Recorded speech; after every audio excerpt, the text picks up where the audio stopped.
Finally यो चाहिँ के भन्छ प्लाजो कटिङ हुँदैछ यहाँ।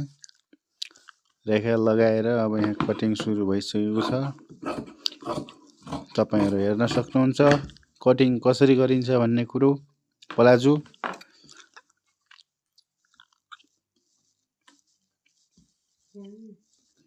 यहाँदेखि सट्ट माथिबाट काटेर यहाँदेखि सट्ट फेरि काटेर यहाँ जान्छ।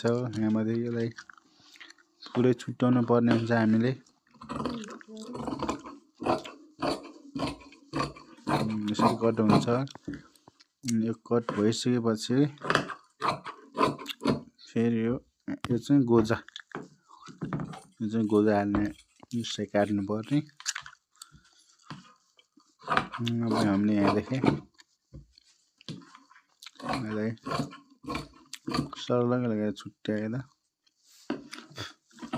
ल प्लाजो कटिङ